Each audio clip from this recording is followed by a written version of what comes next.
नमस्कार, सुदर्शन न्यूज में आपका स्वागत है। मैं हूं मुकेश कुमार और आप देख रहे हैं जवाब तो चाहिए। जवाब तो चाहिए में आज हम खुलासा करेंगे धर्मांतरण के उस गंदे धंधे का जो अपने टारगेट को पूरा करने के लिए किसी भी हद तक जाने से नहीं हिचकिचाते। धर्मांतरण का धंधा केवल मुसलमान ही नहीं बल्कि ईसाई भी करते हैं और उसी इंटेंसिटी से करते हैं जिस इंटेंसिटी से मुसलमान करते हैं। दोनों ही कम्युनिटी के टारगेट पर कोई है तो बस हिंदू, गरीब और दलित। आपने चंगाई सभा में पानी का छिड़काव कर उलूल जुलूल हरकतों के द्वारा गरीब और दलित आदिवासियों का धर्म परिवर्तन करवाते हुए देखा होगा। आपने कोरोना काल में अनाज और दवा के बदले धर्म परिवर्तन करवाने वाले पादरियों और मिशनरियों को भी देखा होगा। आपने बीमार और फिर ब्लैक मैजिक से उसे पूरी तरीके से ठीक कर देने का दावा करने वाले चमत्कारी यीशु के वैसे भक्तों को भी देखा होगा जो गली गली घूमकर यीशु के चमत्कारी शक्ति का प्रचार कर लोगों को चर्च आने और समस्या का समाधान चुटकियों में करवाने का नुस्खा बताते नहीं थकते।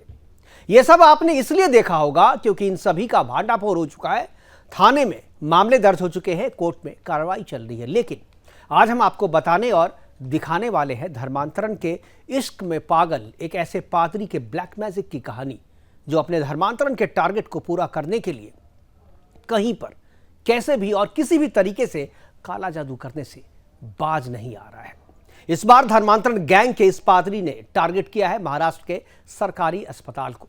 यह अस्पताल के जनरल वार्ड में गरीब भर्ती मरीज जो होते हैं वहां तक जाता है, ब्लैक मैजिक से ठीक करने का उसे नाटक करता है, मरीजों के सर पर हाथ फेरता है, बाइबिल का पाठ करता है, हवा में हाथ चलाकर ऑपरेशन करने का नाटक भी करता है और अंत में जो काम दवा और डॉक्टरों के इलाज से हुआ होता है उसका क्रेडिट यीशु को देकर मरीज और उसके परिवार वालों को धर्मांतरण के लिए मजबूर करता है। यह पादरी आलीशान बंगले में रहता है, महंगी एसयूवी गाड़ी चलाता है, महंगे मोबाइल रखता है, फिल्म स्टारों जैसी आलीशान और अय्यासों वाली इसकी जिंदगी है क्योंकि वह धर्मांतरण का टारगेट पूरा कर लेता है। आज अपने पैनलिस्ट के साथ हम चर्चा करेंगे कि धर्मांतरण के धंधे में टारगेट सेट कौन करता है, कैसे करता है और कहां से आता है इतना पैसा और कौन कौन है धर्मांतरण गैंग के निशाने पर और धर्मांतरण के खेल में ब्लैक मैजिक की क्या भूमिका है। करेंगे चर्चा के लिए हमारे साथ कुछ मेहमान होंगे, उनसे आपका हम परिचय करवाएंगे। लेकिन पहले एक रिपोर्ट देखते हैं जो कि महाराष्ट्र से आई है और उसी स्टोरी के आधार पर, इसी रिपोर्ट के आधार पर हम आज ये प्रोग्राम आपके साथ साझा कर रहे हैं। आज हम अपने पैनलिस्ट के साथ बैठ करके चर्चा करेंगे।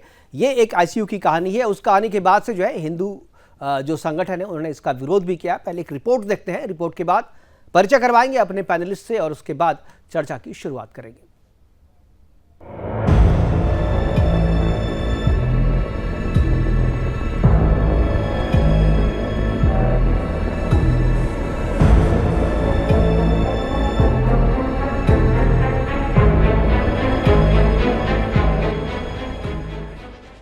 जरा इस वीडियो को ध्यान से देखिए। ये वीडियो एक अस्पताल के सीसीटीवी का है जहां एक रोगी अस्पताल में भर्ती है और इसका इलाज भी जारी है।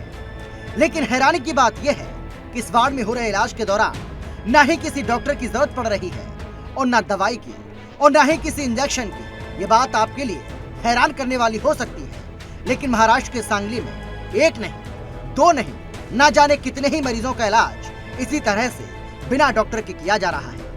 अब आप सोच रहे होंगे कि जब वार्ड में डॉक्टर ही नहीं है तो इन मरीजों का इलाज कौन कर रहा है। दरअसल इस अस्पताल में ईसाईकरण का कारखाना चल रहा है, ईसाईकरण का ब्लैक मैजिक चल रहा है। ईसाई धर्मांतरण गैंग ने हिंदुओं का धर्मांतरण कराने के लिए एक नई निंजा टेक्निक का इस्तेमाल किया है। ईसाई धर्मांतरण गैंग ने हिंदुओं का धर्मांतरण कराने के लिए एक नई निंजा टेक्निक का इस्तेमाल किया है। ये पूरी वारदात तब शुरू होती है जब ईसाई धर्मांतरण गैंग का सरगना संजय गेले और उसकी पत्नी अश्विनी एक मरीज पर ब्लैक मैजिक करने के लिए आईसीयू में दाखिल हो गए और रोगी के साथ ब्लैक मैजिक करने लगे। धर्मांतरण की दुकान चलाने वाला ये ईसाई दंपति बिना इजाजत के आईसीयू में घुस गया। हिंदू रोगी के माथे पर अपनी उंगलियां फिराई और बाइबल पढ़कर झूठी सर्जरी का नाटक भी किया। इस पूरी घटना की जानकारी जब हिंदू संगठनों को लगी तो उन्होंने विरोध प्रदर्शन किया और ईसाई पास्टर और उसकी पत्नी के खिलाफ ठोस कार्रवाई की मांग की। अस्पतालों में ईसाई ब्लैक मैजिक का पर्दाफाश होने के बाद क्षेत्र में चल रही अवैध चर्चों के खिलाफ कार्रवाई की मांग तेज हो गई है। ईसाई धर्मांतरण गैंग के इस नंगे नाच के खिलाफ बीजेपी विधायक गोपीचंद पाडलकर ने विधानसभा में भी इस मुद्दे को उठाया था। उन्होंने ईसाई ब्लैक मैजिक के सरगना संजय गेले की संपत्ति की जांच की मांग की थी। विधायक पाडलकर ने सदन को यह भी बताया कि संजय गेले ने अवैध रूप से चर्च का निर्माण भी किया गया। विधायक पाडलकर ने सदन को यह भी बताया कि संजय गेले ने अवैध रूप से चर्च का निर्माण भी किया था। ईसाई गेल परिवार के पास आलीशान होटल, जेसीबी और पॉकलैंड मशीन और कई जगहों पर जमीन है और वो लगातार हिंदुओं का धर्मांतरण कर रहा है। पास्टर संजय गेले को पुलिस ने गिरफ्तार कर लिया है, जबकि उसकी पत्नी फरार है। लेकिन फिर भी एक सवाल सभी के दिमाग में है कि आखिर ईसाईकरण का ये गंदा धंधा कब बंद होगा और कब मिशनरी धर्मांतरण के कारखानों पर ताला लगेगा। Bureau report, Sudarshan news.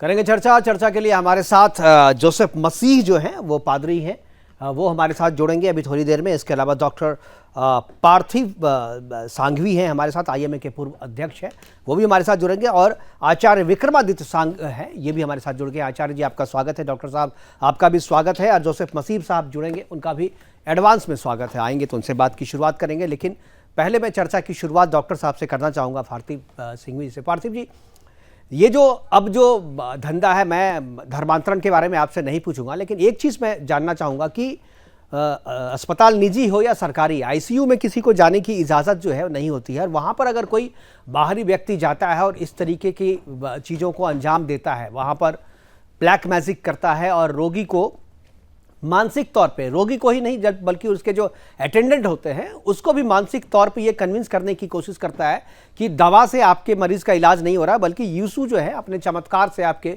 मरीज को जो है वो ठीक कर रहे हैं। क्या आपको लगता है, एक तो डॉक्टरी के पेशे में चमत्कार और ब्लैक मैजिक की कोई भूमिका नहीं होती है, फिर भी मैं चाहूँगा कि आप हमारे दर्शकों को बताएं, क्योंकि आप बताएंगे तो लोगों को ज़्यादा यकीन होगा। तो एक चीज़ मैं ये पूछना चाहूँगा। दूसरा कि क्या आईसीयू में इस तरीके से अगर कोई बाहर का पादरी या कोई ब्लैक मैजिक करने वाला आता है तो कैसे उसको प्रवेश मिल जाता है और कैसे उसको रोकने, अगर किसी डॉक्टर को पता चलता है तो उनके साथ क्या ट्रीटमेंट होना चाहिए? सांघवी, पहले तो मैं धन्यवाद करूंगा आपके सुदर्शन न्यूज को, जिन्होंने मुझे आज आमंत्रित किया है। कोई भी हॉस्पिटल के आईसीयू में परमिशन किसी को भी आने की परमिशन होती नहीं है, और अगर परमिशन चाहिए तो उसके लिए हॉस्पिटल या नर्सिंग होम एक पास इश्यू करता है, और पास के हिसाब से ही वो भी विजिटिंग आवर्स में आप पेशेंट को देख सकते हैं। तो पहले तो ये गलत चीज है कि अगर ऐसे ही कोई आईसीयू में जाता है तो आईसीयू का जो मतलब है इंटेंसिव केयर यूनिट, वो सार्थक नहीं होता है, और ये गलत है कि किसी को भी अंदर आने की परमिशन मिल जाती है। दूसरा, अगर ऐसे कोई रिलीजियस या कोई भी धार्मिक व्यक्ति को अगर अंदर लाना है तो नॉर्मली पेशेंट्स को डॉक्टर या आईसीयू इंचार्ज की परमिशन लेनी होती है, और परमिशन में भी क्या आप करने वाले हैं क्या नहीं करने वाले हैं, अगर कोई ऑल्टरनेटिव थेरेपी के डॉक्टर है तो उसको वो क्या करने वाले हैं, पेशेंट को छूने वाले हैं या नहीं छूने वाले, दूर से करने वाले हैं क्या ट्रीटमेंट, तो ये सब जानना बहुत ही जरूरी होता है। और अगर ये पेशेंट रिलीजियस फेथ, ऐसे भी कई किस्से आते हैं कि जैसे मेरे अंडर एक बार एक पेशेंट, क्रिश्चियन पेशेंट था और जो बहुत ही क्रिटिकल था, तो पेशेंट के माँ बाप ने मेरे से परमिशन ली कि भाई हमारे प्रीस्ट को इनको आना दिया जाए और उनको प्रेयर्स करने थे। पेशेंट क्रिश्चियन है तो विजिटिंग आवर्स में उनके प्रीस्ट को आने दिया, पास्टर को आने दिया, और उन्होंने ये जो भी प्रेयर्स थे उनके वो कर दिए और वो निकल गए। लेकिन और कोई भी हेतु से अंदर आने की इजाजत नहीं है, और इंटेंसिव केयर यूनिट में सिर्फ डॉक्टर्स और नर्सेज और जूनियर डॉक्टर्स ही जा सकते हैं। डॉक्टर साहब, एक चीज, जैसे आपने प्रेयर्स करने की इजाजत दी, अगर उस जगह पर अगर कोई हिंदू, अगर कोई पंडित आए कहे कि मैं यहाँ हनुमान चालीसा का पाठ करना चाहता हूँ आईसीयू में, तो क्या वो भी करने की इजाजत देगी हॉस्पिटल या डॉक्टर, या आप अगर होते तो क्या आप देते? देखिए, ऐसा है कि आईसीयू में एक ही पेशेंट नहीं रहता है, दूसरे भी पेशेंट्स रहते हैं। तो ये अगर जो भी प्रेयर्स वगैरह है वो साइलेंट प्रेयर्स होते हैं, यानी कि जोर से बोलने की भी इजाजत नहीं होती है, क्योंकि बगल में ही दूसरे खाट पे दूसरा पेशेंट रहता है जो भी सीरियस रहता है। क्योंकि आईसीयू में हर एक पेशेंट समान है, एक के बाजू में दूसरा पेशेंट रहता है, ज्यादा से ज्यादा दो पेशेंट्स के बीच में। मैं आपसे पूछ रहा था, क्या केवल सुन करके ही प्रभावित हुआ जा सकता है या देख कर भी हो सकते हैं? अगर आप चुपचाप प्रार्थना कर रहे हैं, जहां पर दवा से आप कहते हैं कि आपकी लड़ाई, मेडिसिन की लड़ाई तो इसी चीज से है ना, कि भाई आप जो है इलाज कराइए, आप टोना टोटका में और उसमें मत पड़िए, और आप आईसीयू के भीतर में अगर किसी को प्रेयर की इजाजत देते हैं तो इस पे तो सवाल उठेंगे ना। नहीं, ये जो है आपने जो जैसे बताया, ये आस्था का विषय है। हाँ। अभी कोई क्रिटिकल पेशेंट्स जब रहते हैं तो ये आपने जो आपकी क्लिप में दिखाई दे रहा है, वैसे पेशेंट्स के लिए हम किसी को अलाउ करते नहीं है। लेकिन जो एकदम क्रिटिकल पेशेंट्स है कि जिनके मृत्यु की आशंका ज्यादा है, क्योंकि पेशेंट के रोग इतने हैं, तो ऐसे में हम उनके जो प्रियजन है उनकी भावना को आदर करके किसी एक को ऐसे टाइम पे, सुनिश्चित टाइम पे, अंडर सुपरविजन, कि दूसरे पेशेंट्स को डिस्टर्ब ना हो, कोई ब्लैक मैजिक ना हो, और सिर्फ उनके धर्म के तो अनुसार, सारे जितने भी बड़े हॉस्पिटल्स हैं डॉक्टर साहब एक चीज, जितने भी बड़े हॉस्पिटल्स हैं, चाहे वो निजी हॉस्पिटल हैं चाहे सरकारी हॉस्पिटल हैं, सभी के कैंपस में मंदिर भी हैं, बहुत जगह जो है प्रेयर करने के लिए मंदिर के भीतर में और हॉस्पिटल के भीतर में प्रेयर करने की जगह बनी हुई होती है। अगर आप चाहें तो वहां जाकर के प्रेयर कर सकते हैं। लेकिन आप आईसीयू में अगर किसी पेशेंट को जाकर के प्रेयर करते हैं उसके सामने में, तो उस पेशेंट को क्या असर होगा ये तो बाद में देखा जाएगा। लेकिन दूसरा वाला जो पेशेंट, जो आपने कहा कि बगल में दूसरे पेशेंट्स होते हैं, उन पेशेंट्स पे क्या असर पड़ेगा? उसको लगेगा कि भाई दवा से तो ठीक नहीं हो रहा, ये पादरी आकर के ठीक कर दे रहा है। तो क्या आपको लगता है, आप पढ़े लिखे साइंटिस्ट माने जाते हैं, डॉक्टर माने जाते हैं, और मुझे लगता है कि अगर जी जी इसमें ऐसा है कि ट्रीटमेंट नहीं दी जाती है। ये एक चीज समझ लीजिए कि कोई भी प्रकार की ट्रीटमेंट नहीं, ये तो पेशेंट सीरियस है और उसके लिए उसके धर्म अनुसार सिर्फ प्रार्थना की हम इजाजत देते हैं।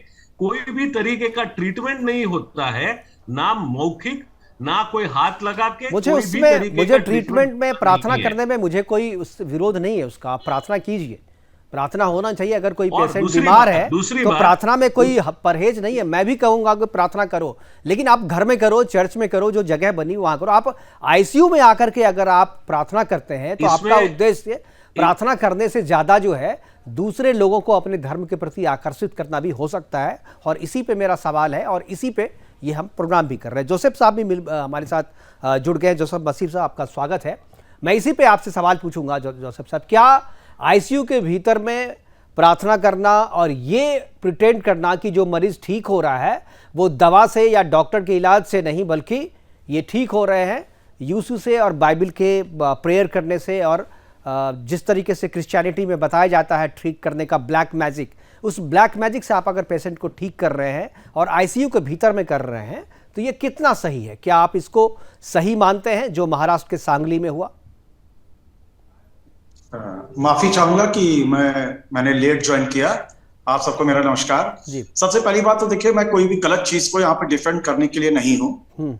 ब्लैक मैजिक जो एक वर्ड आप यूज कर रहे हैं, मैं अभी थोड़ी देर में उसके बारे में मैं हिंदी बाइबल से बस 2 लाइन आपके सामने ही पढ़ के सुनाऊंगा कि उसके बारे में बाइबल क्या कहती है। और आईसीयू में जाके प्रार्थना करना या कोई भी वो हो, मुझे लगता है बहुत बड़ी बात नहीं। डॉक्टर्स को कहना चाहिए था, excuse me please go out. जब वो आईसीयू में पेशेंट को ले आया तो वहां पे देखिए डॉक्टर्स का काम है, मेडिकल साइंस का काम है। ये कोई, इस बात में कोई लॉजिक नहीं है कि वो आए और वहां पे प्रेयर करें, वहां पे दूसरे पेशेंट हैं, हो सकता है वो अनकंफर्टेबल हो, उनको अच्छा ना लग रहा हो, डिस्टर्ब हो, उनको स्लीपिंग डिसऑर्डर हो, कोई भी बात हो, ये बहुत गलत बात है, इनको बिल्कुल नहीं करना चाहिए। और एक बात मैं और आपको बताना चाहूंगा कि देखिए हर एक धर्म में कुछ लोग ऐसे होते हैं जिनकी सोच थोड़ी अलग होती है। तो यहाँ पे जो इन्होंने किया इसको मैं गलत मानता हूँ। प्लीज ये ऐसी बचकानी हरकतें नहीं करना चाहिए। ठीक है, ये जो ब्लैक मैजिक वाली जो बात कर रहे थे आप उसको भी पूरा कर लीजिए। क्या आप पढ़ के सुनाना चाहते थे? मैं ये बताना चाह रहा हूं कि ब्लैक मैजिक के बारे में स्ट्रिक्टली बाइबल मना करती है। मैं अभी थोड़ी देर में, अभी क्योंकि मैं चर्च से खुद ही लौट रहा हूँ, मैं अभी ज्वाइन लेट किया हूँ, मैं अभी आपको थोड़ी आपके प्रोग्राम के बीच में ही मैं वो पार्ट खोल के आपको बताता हूँ। ब्लैक मैजिक हो या अंधविश्वास हो, इसके लिए बाइबल एकदम सख्त मना करती है।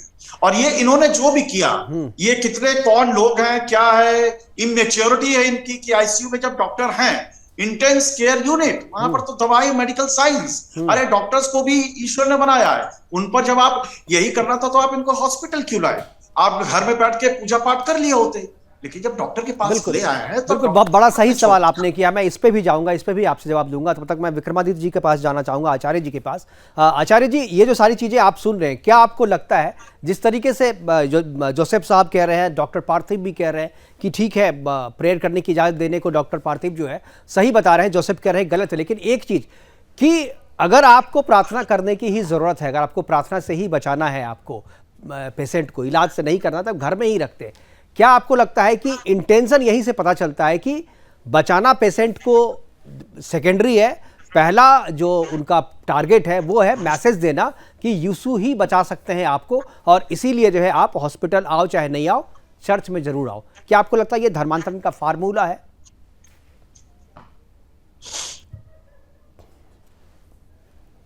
आचार्य जी, आपकी आवाज नहीं पहुंच रही है। प्रार्थना गलत नहीं है जी, प्रार्थना बिल्कुल सत्य है। हर धर्म में प्रार्थना को स्थान दिया गया है, लेकिन प्रार्थना को, क्योंकि अगर मेडिकल लाइन में आप सब करें तो मेडिकल लाइन में डॉक्टर सबसे पहले लिखता है RX। RX का मतलब कहा जाता है आई ट्रीट ही क्योर। सबसे पहले तो ये प्रार्थना को हम अलग नहीं कर सकते। मुझे लगता है RX का मतलब रेड क्रॉस सोसाइटी से डिपेंड, जो रेड क्रॉस सोसाइटी से मेंबरशिप चलती थी। डॉक्टर साहब सही बताएंगे। पार्थिव साहब, क्या है RX?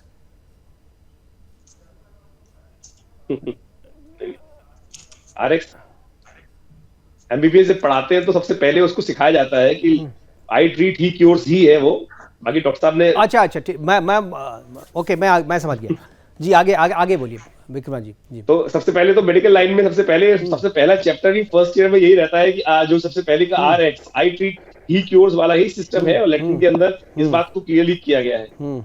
लेकिन दिक्कत यहाँ पर यह है कि हमारे देश में एक विचित्र प्रकार का परंपरा रही है कि बाबा ढकोसलेबाज हो सकता है, लेकिन जो पादरी है, चाहे फिल्मों के माध्यम से किया गया है, वो जो भी कर रहा है वो ठीक है, उसका कोई विरोध नहीं कर सकता। बाबा का वर्ड यही आ जाता है कि हिंदू धर्म के अंदर जितने भी लोग जो कार्य कर रहे हैं वो सारा ढकोसला है, ब्लैक मैजिक है, लेकिन बाकी सारे के सारे लोग कुछ और करें, कुछ करें, वो सब ठीक है। मौलाना साहब प्रार्थना कर सकते हैं, सब ठीक कर सकते हैं, लेकिन भारतीय संस्कृति में कोई बाबा, संत इत्यादि जो प्रार्थना करे, जो आपके सामने स्क्रीन पे दिखाई दे रहा है जी, ये इस देश के अंदर विभिन्न भागों में चल रहा है। मैं कह रहा हूं दिल्ली में चल रहा है। दिल्ली में प्रार्थना सभाएं की जाती है ईसाइयत की, और वहां आके घुटने के दर्द से लेकर कैंसर तक के इलाज करने की जो परंपराएं चल रही हैं आज की तारीख में, ये सारे क्रिश्चियन जो लोग हैं, और उसके बाद जो लोगों को इकट्ठा करके उनके सारे कष्टों को दूर करने के लिए सब करने चल रहे हैं। चाहे वो कलकत्ता में चल रहा हो, चाहे वो मदर टेरेसा का खेल रहा हो, इस देश के अंदर घर घर में कोने कोने पर ये खेल बहुत लंबे समय से चल रहा है। और वो पूरा महाराष्ट्र के अंदर तो एक एक्ट है जो 2013 में बना है, उसके अंदर जिस प्रकार से अंधविश्वास निर्मूलन एक्ट जो बेसिकली बनाया गया था, उसके अंदर कार्रवाई होनी चाहिए इनके अंदर। सबसे पहले इनको अरेस्ट जिस प्रकार से आपने सोचा है। और एक बात और कहूंगा, इन बाबा जी को जो भी यहाँ पे पादरी साहब इकट्ठे थे बीच में, जो दिखा रहे थे आईसीयू में गए थे, सबसे पहले इनको चर्च के बड़े वाले गिरजाघर में भेजना चाहिए, उनको वहां ठीक करने का प्रयास करना चाहिए। तब वास्तविकता सत्य मालूम आएगी कि जो बड़े पोप साहब हैं, उनके घुटने खराब है, उनको ठीक करने का जो सबसे पहले चमत्कार है वो इनको उपस्थित करने का प्रयास करना चाहिए। ये प्रार्थना नहीं हो रही है यहाँ पर जो दिखाई दे रहा है, ये वास्तविक तौर पे धर्म परिवर्तन का ही खेल हो रहा है, जो इस देश के हर कोने में आज की तारीख में खेला जा रहा है। इन सबको भारत का ही देश मिलता है जहां ये धर्म परिवर्तन के लिए गंदे गंदे नए फार्मूले लेके आते हैं। कोई नहीं जाता यूगोस्लाविया में, कोई नहीं जाता सीरिया के अंदर, कोई नहीं जाता अनेक जहां बम फट रहे हैं, जहां समस्याएं हो रही हैं, वहां जाके कोई नहीं कहता है कि इनकी टांगें हम ठीक कर दें, कोई कुछ कर दे। लेकिन भारत के अंदर केवल जनसंख्या को बदलने के लिए, जनसंख्या के लेवल को बदलने के लिए बाहर से जो फॉरेन करेंसी में इनके पास ग्रांट इन एड आती है, और बड़ी बड़ी कंपनीज से जो बेसिकली इस देश के अंदर जो FCRA के थ्रू ये पैसा मंगाते हैं, ये सारा खेल वहां से चल रहा है। चाहे कोई माने चाहे ना माने। मैंने खुद देखा है और दिल्ली में मैंने कई बार देखा है और वहां पर एफआईआर दर्ज भी कराने का प्रयास किया, लेकिन होता कुछ नहीं है, होता कुछ नहीं है। बिल्कुल, नोएडा में भी हम लोगों ने बहुत सारे केसेस ऐसे एक्सपोज किए हैं और एफआईआर भी दर्ज कराई है, उस पर मामले भी दर्ज होने के बाद जो है कार्रवाई भी चल रही है, जांच की प्रक्रिया जो है वो अभी है, लेकिन पेंडिंग है। जिस गति से होना चाहिए जांच, उस गति से जांच उसमें नहीं हो रहा है। मैं डॉक्टर साहब के पास एक बार जाना चाहूँगा। डॉक्टर साहब, अगर कोई पेशेंट आईसीयू में है और उसके सामने आकर के कोई प्रार्थना करता है, पेशेंट की मनोदशा उस समय क्या रही, पेशेंट को क्या लगता है? क्योंकि हम लोग तो कहते हैं ना कि जब डॉक्टर कुछ नहीं कर पाता है तो भगवान के भरोसे लोग छोड़ देते हैं और भगवान पे छोड़ देते। भगवान के भरोसे छोड़ने का मतलब यह है कि इलाज इसका खत्म हो गया है, अब मेडिकल साइंस के पास इस पेशेंट के लिए कोई इलाज नहीं है, अब इसे अगर कोई बचाएगा तो भगवान ही बचाएगा। तो ये सारी इंफॉर्मेशन जो है पेशेंट से बचा के रखी जाती है, छुपा के रखी जाती है, क्योंकि उसे लगता है कि अगर पेशेंट को ये पता चलेगा तो शायद जो है उसकी मानसिक स्थिति जो है और भी खराब हो और उसका असर पेशेंट की हालत पे हो और जो कल होना था वो आज ही हो जाएगा। क्या आपको लगता है कि पेशेंट के सामने में प्रेयर करने की अनुमति देना आपके हिसाब से लॉजिकल है? देखिए, पहली बात तो ये जो पेशेंट्स रहते हैं जिनमें हम अनुमति देते हैं, वो पेशेंट्स की हालत इतनी खराब होती है कि वो समान अवस्था में ही नहीं रहते हैं, वो उनको बेहोश किया गया होता है और वेंटिलेटर पे। और ये जब पेशेंट्स वेंटिलेटर पे होते हैं और इतनी जब खराब पोजीशन होती है कि भाई 4-4, 5-5, 7 टाइप की दवाइयां चल रही है ब्लड प्रेशर मेंटेन करने के लिए, हार्ट रेट मेंटेन करने के लिए, इन्फेक्शन कंट्रोल करने के लिए, तब ऐसी परिस्थिति में अगर हमारी सब दवाइयां खत्म हो जाती है, सभी को मैक्सिमम डोज में लेके हम रखते हैं, वेंटिलेटर सेटिंग्स हाईएस्ट लेवल पे है, और फिर भी अगर पेशेंट जैसे मल्टी ऑर्गन फेलियर है, यानी कि शरीर के सभी अवयव अभी काम करना धीरे धीरे छोड़ दिया है, किडनी बंद हो गई है, हार्ट सिर्फ चल रहा है, सांस भी पेशेंट खुद नहीं ले रहा है, तो ये एक कोमा की पोजीशन है। और ऐसी पोजीशन में फिर हम पेशेंट्स के रिलेटिव को बोल देते हैं कि भाई इसमें से बचने की संभावना नहीं जैसी है। हम ये कभी नहीं बताते कि पेशेंट इसमें से नहीं बचेगा, लेकिन बचने के समझिए प्रतिशत 1 या 2% है, तो सामान्य पेशेंट भी समझ जाते हैं कि भाई हमारा पेशेंट अभी जिसको टर्मिनल, लेकिन मैं दावे के साथ कहता हूं ऐसे पेशेंट के हालत में, जब पेशेंट की हालत इतनी सीरियस है जहां संभावना बचने की कम हो, तो वहां पर तो कोई पादरी आकर के प्रेयर नहीं करता है, मैंने कभी नहीं देखा। वो तो उसी केस में आकर के प्रेयर करते हैं जहां लगता है कि दवा से पेशेंट जो है ठीक हो रहा है, ठीक होकर के घर जाएगा तो क्रेडिट इसका जो है मुझे मिल जाएगा, यीशु को मिलेगा, बाइबिल को मिलेगा, ईसाइयत को मिलेगा। और यही सारा धंधा, यही फार्मूला जो है धर्मांतरण के लिए अब तक चलता आया है। और जितने भी केसेस हमने एक्सपोज किए हैं अपने चैनल पे, उसमें यही सारा फार्मूला जो है अपनाया जाता रहा है। जोसेफ मसीह साहब, क्या आपको वो लाइन मिल गई जो आप बताना चाह रहे थे? जी हाँ, मुझे मिल गई है। जी बताइए। अगर आप लोगों का इजाजत हो, मैं क्योंकि अपना धर्म किसी पे थोपना नहीं चाहता, विश्वासियों में भी बहुत से लोगों ने आकर सबके सामने स्वीकार किया कि उन्होंने तंत्र मंत्र का प्रयोग किया है और ये उनके जादू टोना करने वालों ने अपनी किताबों को समेट कर सबों को देखते देखते जला दिया और ऐसा करने वाले कभी मुक्ति को प्राप्त नहीं करेंगे। ये हम प्रेरित चरित्र से चैप्टर 19, ठीक है, 19वां अध्याय से पढ़ रहा हूं मैं। देखिए, बाइबल सख्त मना करती है इसके लिए, लेकिन अब मैं इन्होंने जो किया उसको तो मैं गलत कह रहा हूं, लेकिन अब इसके वजह से आप सारे पूरी ईसाइयत को, चर्चों को, आप पोप तक चले गए, आपने सबको गलत ठहरा दिया। ये क्या ये सही बात है? क्या ये सही बात है? और एक बात मैं आप मुझे एक चीज बताइए। नहीं, मुझे बस 30 सेकंड और कहना दीजिए। ठीक है। मेरे ज्यादातर फ्रेंड हिंदूज हैं, मैं उसमें से मेरा बहुत क्लोज फ्रेंड इस समय अपोलो में, उनका किडनी ट्रांसप्लांट हुआ है। उनके वाइफ हमसे रोज बात करते कि भैया आज ऐसा हुआ, डॉक्टर ने ऐसा बोला। हम लोग ने मृत्युंजय जाप के लिए किसी को बुलाया है। मृत्युंजय जाप के बारे में यहाँ पे स्वामी जी बैठे हुए हैं, हाँ, हिंदू धर्मगुरु बैठे हुए हैं। महामृत्युंजय जाप होता है, हाँ, ज्यादा बताने की जरूरत नहीं है ना? हाँ। तो क्या ये भी जादू टोना हो गया? ये आईसीयू में नहीं करवा रहे होंगे, मेरा दावा है। ये महामृत्युंजय जाप जो है वो मंदिर में ही हो रहा होगा, घर में हो रहा होगा, आईसीयू में नहीं हो रहा होगा, इतना तो दावा है मेरा, मैं बिना जाने कह सकता हूं। उसके बारे में तो देखिए मैंने विरोध किया, आपने कहा हुआ गलत है। तो उसमें जब मैं प्रार्थना कहा करने से कहा बात किसी सही को है। परेशानी है जोसेफ साहब, प्रार्थना आप कीजिए ना, जी। आपके लिए मैं भी प्रार्थना करूंगा, आप कीजिए ना प्रार्थना, अरे यही तो है, मैं- आप हमारे लिए प्रार्थना जी, कीजिए, कल हम नया आपके लिए साल है, प्रार्थना मैं भी करें, इसमें चाहूंगा कोई कि दिक्कत आप नहीं है। सबका नया साल हो, मैं लेकिन ये कोई जादू मैं टोना नहीं मैं है, मैं ये मैं कुछ जो कह रहा हूं, खराब आपने नहीं कहा, है। आप मुझे दो लेकिन चीज, आपने इसके कही लिए- अंधविश्वास के लिए इसमें जगह नहीं है। थोड़े- आपने जोसेफ साहब आपने कहा अंधविश्वास के लिए कोई जगह बाइबल में नहीं है, आपने पढ़ के भी बता दिया, इसलिए मैंने, मुझे पता था फिर भी मैंने आपसे कहा कि आप पढ़ के बताओ। आप ये बताओ, अगर अंधविश्वास के लिए जगह नहीं है तो ये जो चंगाई सभा में आप सर पे हाथ रख करके और मुर्गे की तरह गर्म पानी में जैसे अंडा उबलता है वैसे आदमी को उछालते हो और उसके बाद ठीक कर देते हो, बेहोश कर, क्या है ये, क्या है ये अंधविश्वास नहीं तो देखिए, क्या अगर है? आप भी किसी, जैसे अब ये धर्म गुरु जी बैठे हैं, अगर मैं हाँ। उनके सामने कभी आऊंगा तो हाथ जोड़ के उनको नमस्कार करूंगा, तो वो भी अपना हाथ शायद मेरे सर पे रखें हाँ। और मुझे आशीर्वाद दें। हाँ, कुछ सेक्ट हैं जो गलत करते हैं, लेकिन उनके वजह से पूरी ईसाइयत को गलत ठहरा देना। आप कभी कैथलिक चर्च गए हैं, मेन लाइन चर्चेस में जाइए तो आपको ऐसा अंडे की तरह बोलते लोग नहीं मिलेंगे।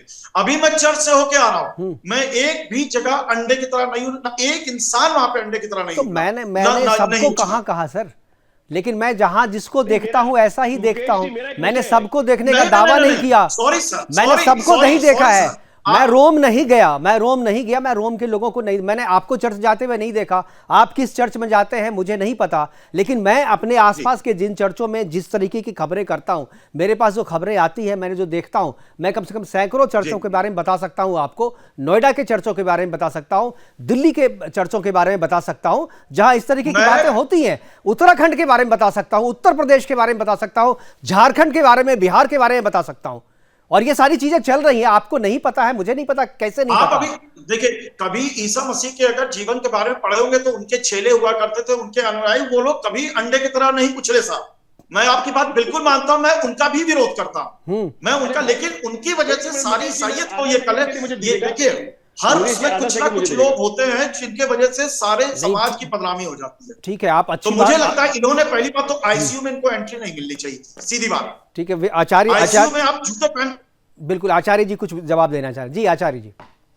लेकिन मुकेश जी, मेरा एक इनसे सवाल ये है कि आपको ईसाइयत की प्रचार, आपका जो वास्तविक कार्य है वो ईसाइयत का प्रचार ही तो है, और लोगों को बताते हैं कि ईसा मसीह ने ये किया, ईसा मसीह ने वो किया, तो आप लोग ईरान में जाकर, इराक में जाकर, सीरिया में जाकर, जितने भी वहां पर जो इतने बेचारे लोगों की टांगें टूट गई हैं, इतने परेशान है लोग, युद्ध करते रहते हैं, वहां ये पीस धर्म क्यों नहीं फैलाते हैं? आपको इस भारत देश में ही सब लोग भूखे नंगे दिखाई देते हैं, यही परेशानी दिखाई देती है, यही आगे धर्म का प्रचार प्रसार करने की, आज आप कहीं भी पहुंच जाते हैं, आज इतना बुरा हाल है साहब, मैं सही बता रहा हूँ। दिल्ली के अंदर मैंने जाके देखा कि जितने छोटे छोटे, बिहार के अंदर जाके मैंने खुद देखा है कि घरों घरों में जाकर कह रहे हैं हिंदू धर्म की पूजा छोड़ दो, क्योंकि वहां पे इतने देवता हैं, तुम्हारे घर में सारी दुख दरिद्र इसी कारण से हो रहा है, तुम केवल ईसा मसीह को पूजना शुरू कर दो। भगवान बुद्ध की फोटो की गर्दन हटाकर ईसा मसीह की फोटो थोप दी, कपड़े बदल दिए, माला हाथ में दे दी, रुद्राक्ष की माला। इतने केस आपको मिलेंगे। और तो और एक इतना दुखद केस मेरे सामने आया, अभी एक व्यक्ति जो था दिल्ली में मेरे यहाँ सफाई का कार्य करता था, उसके पिताजी की डेथ हो गई, ईसाइयत अपना ली, तो उसने नाम नहीं बदला था जी, और उसके पिताजी की डेथ होने के बाद इन लोगों ने उसको सिमेट्री में जगह नहीं दी, कि बोले नहीं नहीं नहीं, तुमने ईसाई धर्म अपना लिया लेकिन तुम्हारे को सिमेट्री में जगह नहीं मिलेगी। सिमेट्री में मतलब उनको ईसाइयत की कब्रिस्तान में दफनाने की जगह नहीं दी साहब इन्होंने।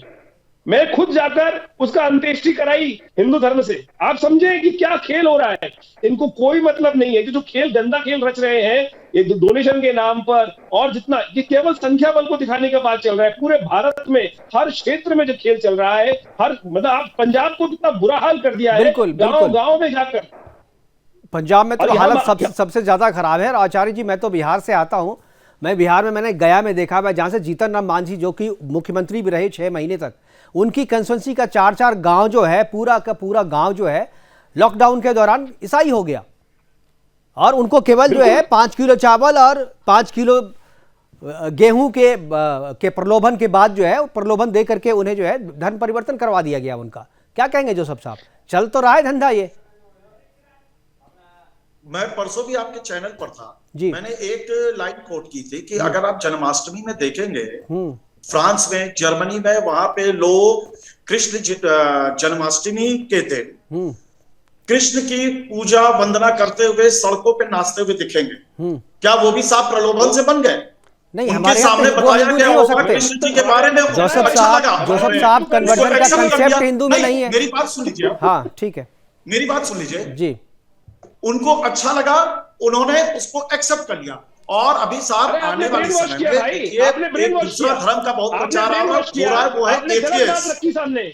हमारे यहाँ तो कोई मना ही नहीं करते, हम तो कहते हैं ईसा मसीह भी सनातन के भाग है, हम तो ये कहते हैं, हम तो ईसा मसीह को भी महात्मा कहते हैं। आप तो आपके यहाँ जो बेसिकली सिखाया जाता है, हम बचपन से बच्चे को सिखाते हैं कि महात्मा ईसा, हम कहते हैं इस बात को, हम बच्चों को सिखाते हैं, हम बिल्कुल तिरस्कार नहीं सिखाते। लेकिन आपके लोग आज हिंदू घरों में जाकर जिस प्रकार की भावना फैलाते हैं, जो हाल बुरा करते हैं, वो हमने देखा है ना कि तुम्हारे इस कृष्ण की पूजा करने से तुम्हारे घर में दुख हो गया है, तुम्हारे गणेश जी की पूजा करने से तुम्हारे घर में दुख हो गया है। आज ऐसा हाल सिखाया जा रहा है आपके समक्ष, सब वीडियो इन फादर साहब को यहाँ बैठे हुए सब पता है।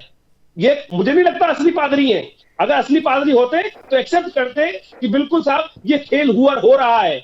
आज सत्य को एक्सेप्ट करने में गलती नहीं है। मैं तो जोसेफ साहब और आचार्य जी, मैं दोनों को मैं बताऊं, मैंने तो एक ऐसी स्टोरी यहाँ पर की है, अपने चैनल पर दिखाया था, जहाँ पर एक लड़की को पहले नौकरी से निकाल दिया जाता है और उसके बाद एक व्यक्ति उसके घर पे जाता है, कहता है कि तुम संडे को अगर चर्च में आओगे तो तुम्हें तुम्हारी नौकरी वापस हो जाएगी। और वो चर्च में जाना शुरू करती है और उसको नौकरी मिल जाती है। बाद में पता चला है कि ये नौकरी हटवाने का पूरा गैंग ही सारे लोग, ये सारे के सारे क्रिश्चियन थे।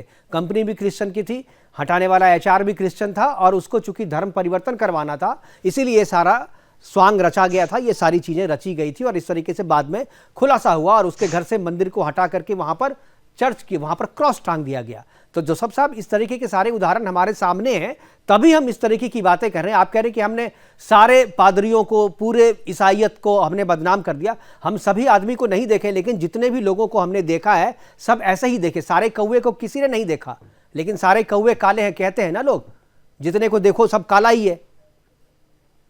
ठीक है, आप यहाँ पे बैठ के हमें कौवा बोलिए, आप हमें कुछ बोलिए, कोई बात नहीं, मैं आपसे लड़ूंगा नहीं आपकी बात। देखिए, आप कह रहे हैं ये कंपनी में सारे लोग ईसाई थे, उन्होंने उस लड़की को निकाला। अरे घर में अगर 5 लोग हैं ना, तो 5 लोगों के एक विचार नहीं होते हैं साहब। लेकिन कंपनी में इतना सही कोऑर्डिनेशन चल रहा था कि उन्होंने ऐसा बोला, इन्होंने ऐसा बोला, उनको निकाल। ठीक है, आप स्टोरी बता रहे हैं, हम आपकी बात सुन रहे हैं और लोग भी सुन रहे होंगे आपकी बात। और ठीक है, सारे स्टोरी नहीं है सर, इंसिडेंट है।